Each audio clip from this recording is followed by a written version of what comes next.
Good evening and welcome to the Barti Linguerr show with Lady J on InterFace Gambia with Ben TV. On tonight's show, I've got a special guest who is a well-known Gambian Nollywood actress, producer and scriptwriter who is doing so much charity work and has featured in several African movies, including the award-winning Battered and Mirror Boy. Please welcome the lovely Mrs. Fatima Jabi Madabiu. Welcome to the show, my dear. Thank you. Thank you so much. As a well-known Gambian actress, please tell us about your family and origin, as a lot of people are confused about your background. Basically, my name says it all. I am Fatima Jabi. Of course, the Madabiu is my marriage name. And I'm a Gambian and a Sierra Leonean. My father is from the Gambia. My mom is from Sierra Leone. I was brought up in Sierra Leone and I went to school in Sierra Leone. It was only during the war that my family moved back to the Gambia, and we came and settled in the Gambia before I now moved and came and live here in the UK. Okay, so basically you are Sierra Leonean more than a Gambian, or? You can't have more of anything when you come to your parents, because it means like I'm choosing this one parent is better than that other parent. For me, I am 50-50. I am 100% Sierra Leonean and 100% Gambian, because there is no constitution in Sierra Leone or Gambia that says if one part of your family is from that country, that's true, you are not a Gambian or not a Sierra Leonean. So I have the right to choose which country I want to be. My mom is from Sierra Leone, born in Sierra Leone. My grandmother from my mom's side, they're all from Sierra Leone. So that gives me the right to be a Sierra Leonean. Absolutely. My father is from the Gambia. My uncles, they're all in the Gambia. They work in the Gambia. They've invested so much in the Gambia.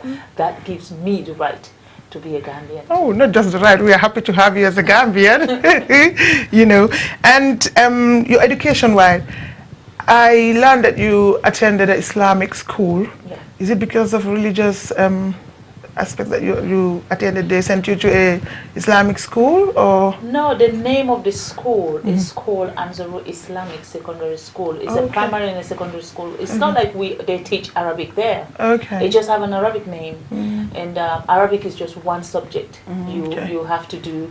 But then everything else is done in English. Okay, and then you got from there, you went on to have a degree in journalism? When I came to the UK, first of all, I went to Sarr College, where I did performing art and finished my college in Sarr. And then I moved to Royhampton Institute in Putney Green, where I actually got a degree in performing art. So I started acting. And you know, all throughout, I realized that there's a lot I wanted to do. I went back to college. I wanted to be a lawyer. I went and I did 3 years there. They said I have to go do my bar. I can either do my bar in Nigeria or Kenya. And I know I wasn't ready to move from the UK to go and do all of that. I decided, okay, I'm going to do journalism.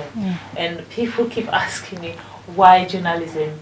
The field I find myself is that the people that will make and break you are journalists. I want to be able to think like them. I want to know what they do. I want to know how they do it. And I know how they're able to manipulate people to be on their side. So being part of the journalism industry is an honor. You know, I don't have my degree yet because I'm still in Oh, you're still doing it? Yes, I'm still in university. I'm in my second year. So would you say that as a teenager, acting was part of your dreams, or is it just something that you you accidentally got into, or how would you describe that? It's so funny. My principal, when I went to Sierra Leone 2 weeks back, my school principal, I was able to meet, and she's actually my mom's elder sister. Okay. She was basically the first woman to be a principal in the town where we were living. Oh. It's like a strange thing, because one, she was Muslim, okay. two, a woman. So when I was growing up, she was like my mentor. She was the one who was like in charge of everything I do. Okay. And she would send me for every single debate. And I just didn't know what is wrong with this woman. Anytime there is a competition, she would send me for a French debate. Oh. I don't speak French, man. So which means they will have to give me this long list to read. I was so good at memorizing things. I knew one way or the other I have to be in a field that I talk a lot. Because as a kid, I have to talk, and I've been talking, and for me, I have to talk to be heard. You know, I'm not surprised I end up being an actress. I'm not surprised, but it is not something that I thought was possible, especially when you're growing up in a Muslim home. Yes. When you have the Muslim culture, that was not something that I thought was possible. I only realized that I could do it when I had the opportunity to come to the UK. So what would you say motivated you to do it? Was it your auntie that you're talking about as a principal, or was it your mom, or was it your dreams that you had yourself? I have always loved the camera.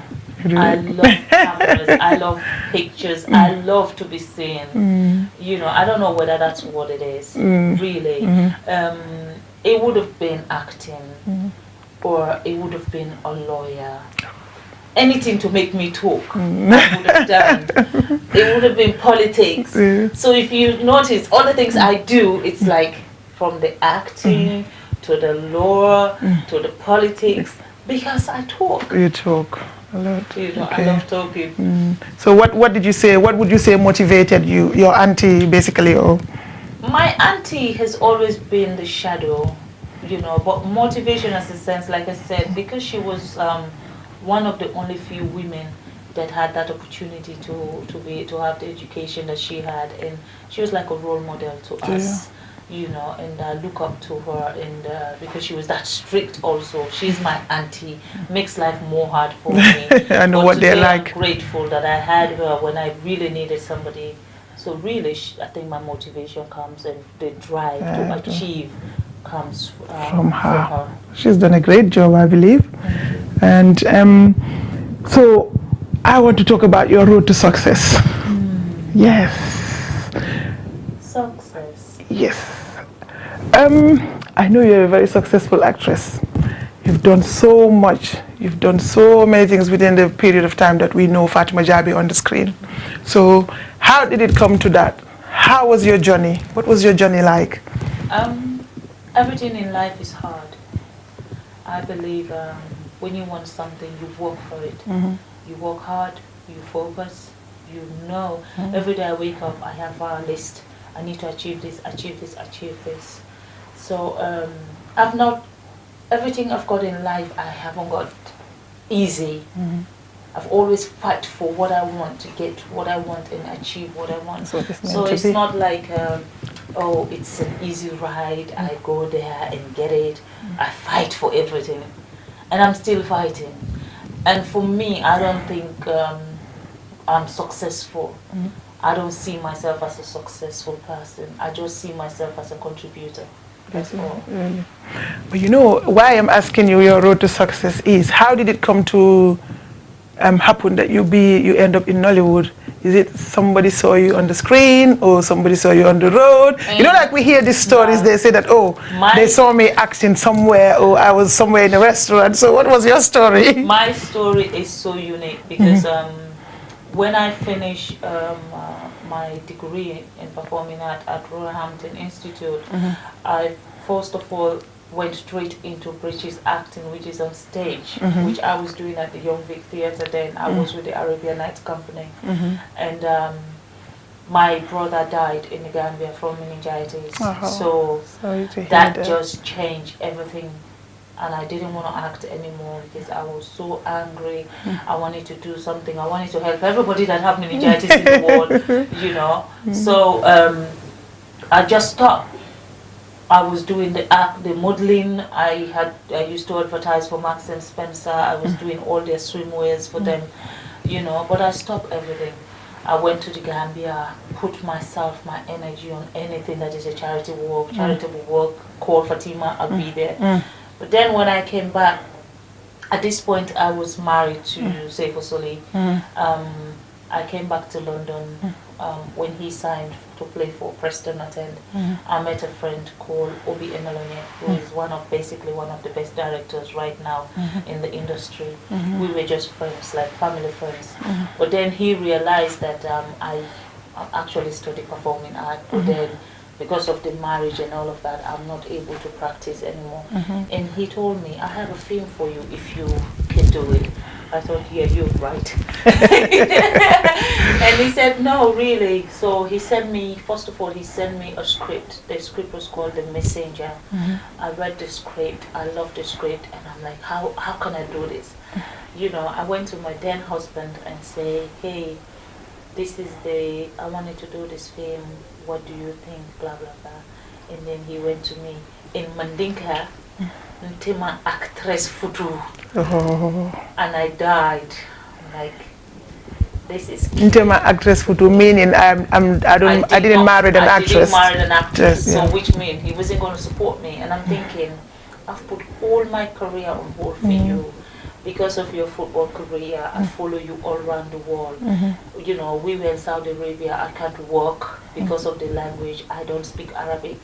We left Saudi Arabia, we came to Turkey, I can't work either because of the language again. We left Turkey, came to Belgium, we were in Genk. Again, I have the language problem, I can't work. But I endure all of that for you. And now we're in the UK, where I speak English, and this is where we speak English. I've had this opportunity to go back to the career. You marry me. When you marry me, I was basically the brand of Gambia. And then all of a sudden now you think I should not upstage you, or I should not overshadow you, or you think there is a competition. And for me, there was no competition. You're a footballer, I'm an actress. Hey, guess what? But normally that's a good combination anyway. But he just didn't believe in me. He just didn't believe I was going to do that. So unfortunately, the marriage break. It was really right at the middle of my divorce that Obi came back to me and said, I have a film, and this film is called Mirror Boy. And if you want to do this film, we have to do this film. He said, I'm going to Nigeria, blah, blah, blah. He ran to Nigeria and then called me. And one thing led to another. I was able to send the script to the government in the Gambia. For some reason, Jame read the script and he loved the story. He said, you guys can come and do this film in the Gambia. So this is how Mirror Boy came to the Gambia. And I don't regret for taking Mirror Boy to the Gambia, because to date, Mirror Boy is still the best film ever from West Africa, and the most rated film ever. It is. So, you know, what better way to start your career? You start a career with a film that wins 32 awards around the world. Oh, that's brilliant. It's fantastic. That's brilliant. Well done. Yeah. It's brilliant. Well done. Okay, you just mentioned about your ex-husband. So, being in this acting, like starting your acting and taking your acting into consideration, did it really affect your relationships, or how did you come to now? I know that you're married to Mr. Bio, of course, who's so lucky. How did you get to that stage? Well, like I said, the tension was already there because I wanted to do something. I just don't want to be that woman that feeds off their husband. I wanted to do something with my life, you know, and I was desperate to do something with my life because I know I'm capable of doing all of the things that he thinks is impossible for me, you know. The marriage wasn't working. We have our issues, and it wasn't working. Even the private things I don't have to discuss here. It wasn't working, you know. When my career kicked, to be honest with you, I was single. So which gave me the freedom to do everything I have to do. Yes, it must be easier for you. Oh well, so do you have any children? I have 2, yes. Really? Yeah. And is it with Mr. Bio? Oh no, Saifo. Saifo, okay. What, boy and girl? A boy and a girl. Oh, brilliant. So how are they affected with your career now at the moment? They adore me. They adore me. As a matter of fact, one of the reasons why I give up everything for my career was that I remember one day I went to my kids' school and they were talking about their parents. All the kids were talking about what they're doing. At this time, I was actually in college studying. I wanted to be a lawyer. But the kids only understand that mommy goes to college. So they were talking, and then my son just sat there and went like, oh God, my daddy is the footballer. My daddy scored the best goal. Oh yes. My daddy is You'd this. expect that my from daddy him. Is that. My daddy is strong. My daddy is that. And I'm waiting for this boy to say my mommy. And this boy was like, my daddy, and I'm looking at my son's face. My son's face is glowing, just talking about daddy. And it was mommy that was sitting there, not daddy. I know. And then the teacher turned to him and said, what does mommy do then? And then my son goes like, well, mommy, you go to college, right? No. And I'm like, whoa. My child don't even know what I do. Oh. I said, okay, I'm going to do something that you know what I do.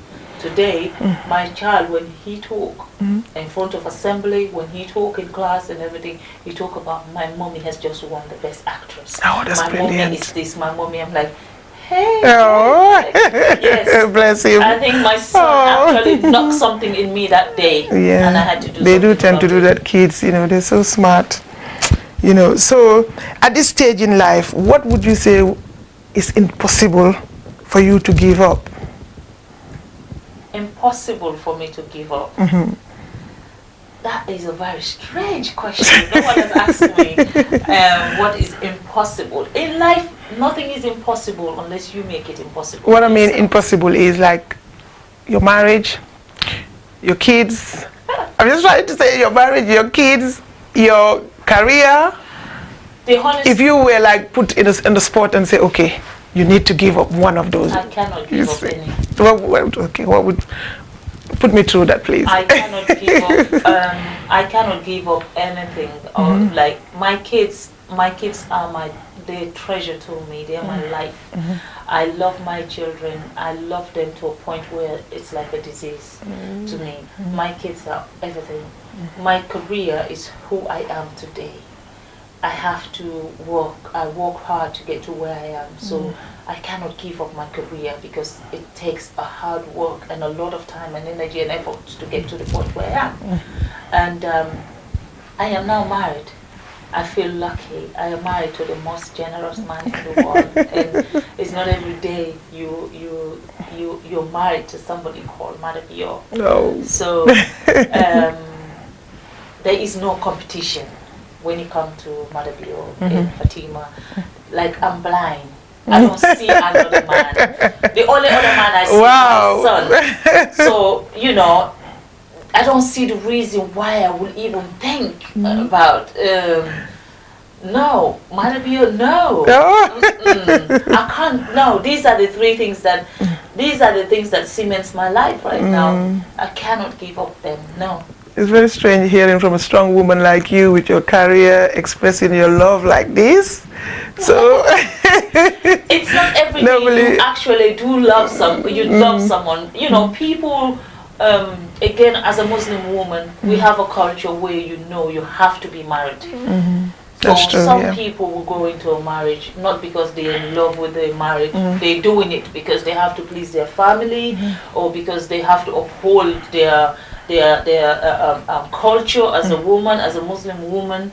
You know, I've gone through the first part of my life doing that, you know, upholding my status as a Muslim woman. And this is a time that I have found somebody that I don't need no one to negotiate for. Oh, because I love him. That's wonderful. So there's no negotiation. Oh, wow. He's a lucky man to have a beautiful woman like this. I would like to ask you, tell us about your legacy. Have you got any plans apart from your acting and charity work that you do in the near future? Would you be doing something else? One of the things that I am very much focused on right now is women badge, which I feel it's just getting out of hands. And no one is talking about it, or women are too shy to talk about it. This is something that I would hope that I had the opportunity to try and bring so much awareness about it, and hopefully just make this horrible thing stop, because battering a woman is not cool. And a lot of women, people don't know the statistics of the amount of women that died every day which they all accidental killing because you have a man that is violent. When you kill your woman, have you achieved what you want? Because you didn't go and attack this woman because you wanted to kill them, but then now they're dead. Would you bring them back? You know, a lot of women are dying in silence. No one is talking about it. So if I can have all the women in the world come out and just use a day and scream for the whole world to hear, that would be fantastic. You know, in our African society, it's really hard for women to speak about something. And I would say I admire you for bringing out such a, you know, such a topic, or being concerned about such a matter that we always sweep under the carpet. And I am so proud of you for doing that, because I think it's very good, and I say well done to you for doing that, really. So how do you go about educating people about this battering that you're involved with? Well, a lot of time I go out and talk to people in, of course, like shows like this, I do on TV and radio. But recently what I've done is actually wrote a story called Battered. Okay. And which I've been taking around to show different places so that people see what battering does to people and how battering a woman can change a woman to this person that you won't even want to see, or this person that will become so different. And, you know, so I'm an actress. I'm using the platform that I have right now. Definitely. The platform I have is through acting, so I'm using that platform. When I have the opportunity, a bigger platform to talk about it, I will. When I have the opportunity to legislate it, I will. Because this is not something that I'm ready to just let go. It has to stop. When it stops, then I can let go. Brilliant. But then I'm not ready to stop at the That's moment. absolutely So I keep good. using the platform that I have until I get to the next level. And you will, because I think you're very strong, and the motivation that you're showing and the concern, obviously, is great. I hope you get there, and we give you all the support that you need for that. Okay, back to Nollywood. We hear of like Nollywood actresses charging so much money to be in movies, and so how much does it cost for Fatima Javi to be in a movie? Because I think you're a brilliant actress. What it costs, first of all, is a good story. Your storyline have to be extremely good. And I don't just want to do stories. I want to do stories that affect other people's life. If your story is not going to change something, I won't do your film. Everybody who know me now know, first of all, that's the most important thing. And secondly, when you are an actress and you're trying to change a lot of things, you don't put money at the forefront. And for the fact that most of the films I'm doing now, I produce them, which means I have to pay the people that work for me. So I don't pay myself, I pay the people that work for me. I don't charge this amount of money, or I have a fixed price of what you're supposed to pay me before I do your film. What I focus on is how good the storyline is. If the storyline is good, the money is just something that we will always negotiate. Oh, that's good. Not so many people think like that. Okay. Does any of your movies portray your own personal life? Like, I've watched Battered, and I think that was a very strong character that you portrayed there, and you did it to perfection and naturally. So would you say that's kind of your, like, you've been affected by that personally, or because you were very good in that, really very good? If you notice, Battered, there was a storyline where the man was, the reason why the man was violent to the woman is because she refused to work for him, because she wanted to have her own identity. I just told you my relationship. Yep. You know, one of those storylines is actually about myself. But most of the other storyline is three people. There are three people in Battered. And the other two are very, very close friends of mine. One of them, basically, she was abused to a point where she didn't know what to do. And the only thing she was able to get was, they just have to move her she was the victim, but she have to run away. Where's the justice in that?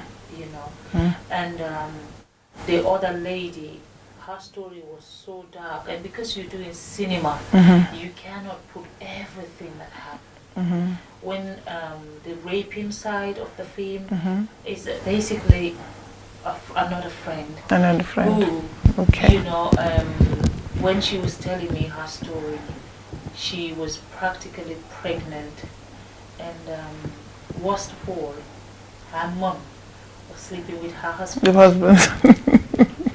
And because she was pregnant, if she can't sleep with the husband will rape her. So, you know. And those things tend to happen, you know. They still happen in the society. I didn't want to put all of, it's like, I don't want to put all the gruesome information into it, because I want people also to breathe when they're watching the film.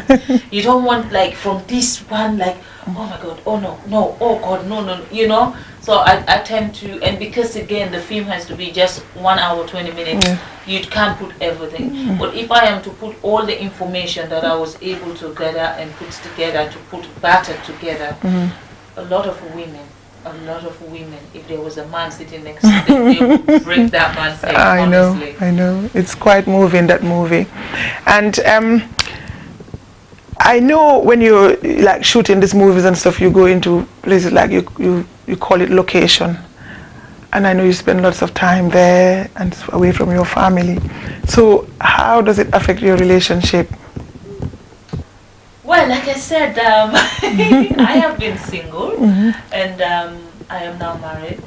My husband has been very supportive right now, and well, we have to support each other because he has a bigger mission. Because if you're trying to be a president of a country, you support me so that when that time comes, I'll give you my all. You know, he's never once complained. Even when I go on location, he come and sit there and watch me act. He see me kiss another man, and he knows I'm just doing my job. You know. When I kiss another man, for me, it's blank. It's nothing, because it's not my husband, is it? So he understands, and he helped me through it. And he watched my films and criticized them. He would tell me, you should have done it this way. I think this one. I take him to different film premieres. He would tell me things that I didn't see in the film. Even films that I'm not involved in. He sees things and he will tell me that they used this too much. They did that, they did that. I'm thinking, are you sure you are in the right career? You should have been an actor, not a politician. Well, he's very supportive. It's hard on the kids. Most times if I'm filming weekends, I try to take the kids with me, especially my daughter. She loves her. She will love it. She loves to be on set. She might become an actress like you as well. We've done a film together, both my kids. My son, I did Expedition Africa and Shameful Deceit with my son. My daughter has done Expedition Africa with me. So they learn in the trade. They're taking mommy's footsteps, are they? My son still wants to be a footballer. Well, boys, you always expect that from them, don't you? As we are in 2014, I know you have a new movie, or a lot of movies coming out, called, I know one is called The Soul, and then the Sarata, and then Pretend to Love. So, as we know already that you are a brilliant actress, what should we be expecting from these movies? More? Better? Or even... No, what? Like I said, when I read a script, and that script I jump, I know I will give my all. My soul is one of these storylines. I'm playing double role in my soul. I'm a living creature and a dead person. But I'm not, I'm still alive, so I don't know how dead people behave. Of course, yeah. But I believe when people watch my soul, they will understand the gravity of acting and the difference in the way we act, because my soul is a very, very dark story. It's suspense, and it's a unique storyline for me. Sarata is one of the films that breaks my heart at the moment, just even talking about it, because Sarata is about cervical cancer. Again, like I said, I like storyline that help change things. You know, how many African women in Africa do we have that does smear test? So Sarata is that. She was bleeding. Instead of go and get medical help, she went to African herbs to get African medicines, went to the doctors. But by the time she got to the doctors, it was so late, because when you're bleeding in Africa, that kind of thing, they just think, okay, somebody has done voodoo on you. Okay. We'll be right back after this short break. Immediate Money Worldwide Money Transfer Service, Gambia's first international financial institution with offices globally. We're here to serve you. Send and receive money worldwide. We have thousands of payout locations around the world. We are fast, secure, reliable, simple, and easy to use. One people and we are one nation. We thank you for welcoming us back home, and in the spirit of Marcus Garvey, who left with us this saying, forwards ever, backwards never. We are one people. Thank you, sisters and brothers of the Gambia. Every year, the smallest country in Africa holds an international reunion. Most of these people attending the festival have probably never met before, but they will all share something in common. Purest love for their motherland dearest, Africa. Also, the heritage which goes back to the days of slavery. A shameful trade which led to the separation of their true history, identity, cultural traditions, while preventing unity amongst them and the African continent. The people of the Gambia have come out to welcome their cousins from around the world.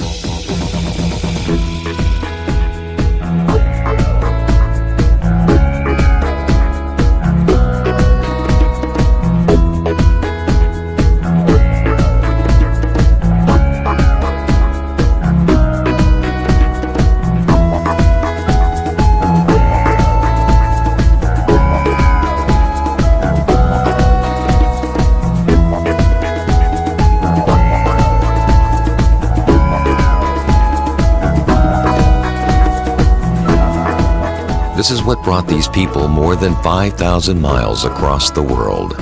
The true culture of Africa. The reunion creates an atmosphere in which sweet and sometimes bitter memories are revisited. Welcome back, Mrs. Fatima Jabi Madabio. I've got a fling of the name now. You know, the storyline for Sarata is dark, it's painful, and again, I played bad woman again. I don't know why I keep playing bad roles, but even just doing the story, I will finish a scene, I will go depressed, because when I think about what I'm putting this Sarata through, you know, and the girl that acted alongside me in Sarata, Vivi Chris, is another Gambian girl. She was brilliant. She was off the hook. You know, and my soul, again, I have my Gambian sister there, Awa Gassama, that she is my sister in my soul, and we're both Jabis, so we killed my soul. Now, I just finished another film called Pretend to Love, which the director also is a Gambian, Sheikh Omar Sawane. You know, I did these films, and for this year, already, it's January, I've done 3 movies, which I believe are movies that will change the industry and are movies that have a positive message, movies that will up the game of Nollywood UK. For me, that's what matters. If I finish this film, my next film have to be better than the film that I've done before. And I believe these 3 films that are coming out are going to really set a standard. Wow. If we are to expect more than what we're seeing from you, Fatima. I can't wait to watch these movies, honestly. It seems as your life is in a good shape, I would say, and we can spend the whole day talking about you. is there anything that you can't stop talking about in life? Because I know you said you like talking. So what is it that you cannot stop talking about, really? Right now, honestly, anybody who knows me will tell you, Madam Yo. I found myself in this fascinating new world, world of politics. So I can't stop talking about it because it's like, you feel like you're celebrating, but then I'm used to, my friends are away from me. Yes. I'm not that attached, I can come and say hello and wave and stuff. And then you find yourself in another environment where everybody that is there is expecting you to shake their hands, is expecting you to either hug them. Oh. And for the day, I end up shaking maybe 500, 1,000 people's hands. And I'm thinking, okay, my hand will just stay like this. I'm like, this is so nice. Because, it's just a fascinating world and it's exciting. And for me, it's like a working experience now. I'm doing a new thing. I'm doing something new. As much as people think I'm in front of the camera, I'm meeting people every day. This is totally different. This is new. And I'm learning and I'm growing in it. So I'm fascinated. Right now, it's like Madabio and his politics and everything that is within that politics at the moment is what I can't stop talking about. So is it very soon we're going to see a lady president in Africa? I am not going to be the president. He's going to be the president and I will be behind him. I'll be supporting him. And then when he's the president, I'll be his person. We wish him all the luck, all the best of luck. For the upcoming actresses and young people who look up to you as a role model, what would you advise them? Acting is a very difficult trade. Not everybody can be a celebrity. That they need to know. Not everybody can actually become. You can be an actress, you can be an actor, but doesn't mean you can be an A-star actor or an A-star actress. You need to know what you want. You need to know what you want out of the industry. You have to be very focused and have a backing plan. My backing plan is educate yourself, empower yourself with a lot of education, just in case. If the acting career didn't work, you have something to fall back on. That is what I will say to them. Now, I want to know, what is your hobby? How do you spend your leisure time? When you're not on location, when you're not acting, when you're doing your politics, what do you do? I sleep. Very simple, sleep. I sleep. No wonder you look pretty. What's the word? I am addicted to computers. I love gate crashing computers. I love anything to do. When I see something new in technology, I want to know. I want to know the bottom of it. So technology is something that I am fascinated about. After when you take me away from all of these other things, it's technology. Is it? Yeah. Oh, brilliant. Anyway, thank you very much. We were so happy to have you today on InterFace Gambia with Ben TV, and I would like to wish you luck on all your movies coming out. The Soul, the Sarata. Is it Sarata? I'm very interested in watching Sarata as well, because it's like you just said it. It just moved me. I like to watch that as well, and Pretend to Love. And I know there's many more to come. I believe that you are a good role model, a good ambassador to Africa, and I wish you all the best of luck in everything that you do. We look forward to seeing you when these movies come back. We'll have to interview you again and give you a feedback of what we think. I think you're brilliant. Thank you, Mrs. Fatima Bio. Thank you very much for coming to the show. This is Lady J, and I would like to explain to you why I chose the word Barti Linguerr to name my show. Barti Linguerr means the voice of the Queen Mother, the sweet voice of the Queen Mother, which would love to be portrayed and would like to inspire people. And Linguerr means the queen. So the nightingale is a bird that sings very well and has got a really sweet voice. So when it comes to singing, it's a lovely voice and everybody will love to hear that. So that's what the Barti Linguerr means. And the Barti Linguerr show is a show that is going to be educative to you, and that is going to inspire and bring out topics that we really don't want to discuss at home. Topics that we always like to sweep under the table. Topics that we really don't want to talk about as black people. And when I say black people, I mean Africans like us, as I am an African. So these are the topics I would love to bring to you concerning our children, the issues that they face in this country, and the issues that they face on the street, the issues that are managed at home, how we discuss, how we talk about things, how we get on live. Everything is going to be on this Lady J show, so please keep watching and you will get the answers.